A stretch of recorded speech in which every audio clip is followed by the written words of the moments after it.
শায়েখে চরমনাইকে হত্যার হুমকি দিয়েছে, এমনকি শায়েখে চরমনাই নাকি নেশাখোর, নেশা খায়, আস্তাগফিরুল্লাহ আস্তাগফিরুল্লাহ, এমন এমন তহমত শায়েখে চরমনাইয়ের বিরুদ্ধে দিয়েছে। আমি বর্তমান বিএনপির কর্ণধার জনাব তারেক রহমান সাহেবকে বিনয়ের সাথে অনুরোধ রাখবো, আমরা দেশটাকে একটা শান্তি শৃঙ্খলার দেশ চাই। আপনার দলের ভিতরে এমন কিছু কর্মী আছে যাদের মাধ্যমে আপনার দলের ভাবমূর্তি নষ্ট হচ্ছে। শুধু তাই না, শহীদ জিয়াউর রহমানের যে আদর্শ আপনারা বাস্তবায়ন করার যে পরিকল্পনা বা যে স্বপ্ন দেখতেছেন, সেই স্বপ্নকে ধূলিসাৎ করার জন্য কয়েকটা কুলাঙ্গার বেয়াদবি আপনার দলকে ধ্বংস করার জন্য যথেষ্ট। আপনি অনতিবিলম্বে এই বেয়াদবদের বিরুদ্ধে আপনি পদক্ষেপ নেন, তাদের দল থেকে বহিষ্কার করেন, নতবা তারা জিয়ার আদর্শকে কলঙ্কিত করার জন্য তারাই যথেষ্ট। যেমনিভাবে শেখ মুজিবুর রহমানের আদর্শকে কলঙ্কিত করার জন্য, যেমনিভাবে শেখ হাসিনা গুম খুন সন্ত্রাসীর মাধ্যমে এদেশকে লুণ্ঠন করতে চেয়েছিল, এদেশের উপর রাজ করতে চেয়েছিল, পারে নাই, 5ই আগস্ট ছাত্র জনতার গণঅভ্যুত্থানের মাধ্যমে পালাইতে বাধ্য হয়েছে।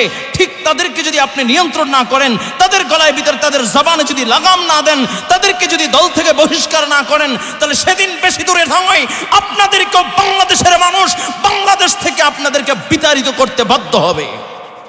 এই জন্য আমি বিনয়ের সাথে অনুরোধ রাখবো, শায়েখে চরমনাই চাঁদাবাজদের বিরুদ্ধে কথা বলেছেন, পীর সাহেব চরমনাই চাঁদাবাজের বিরুদ্ধে কথা বলেছেন, খুন দর্শনের বিরুদ্ধে কথা বলেছেন, তারেক জিয়াকে নিয়ে কোনো কটূক্তিমূলক কোনো কথা বলেন নাই।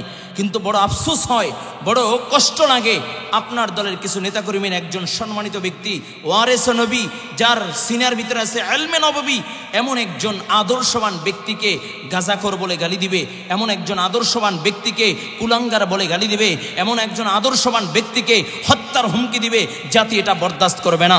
এই জন্য আমি আপনার কাছে আপনাকে বিনয়ের সাথে অনুরোধ রাখবো, আমরা বিএনপিকে আগে জানতাম বিএনপি এক আদর্শের রাজনীতি করে, আমরা জানতাম মানুষ গালি দিত যে তুই আওয়ামী লীগ না মানুষ, মানে আওয়ামী লীগটা ছিল একটা গালির মতো।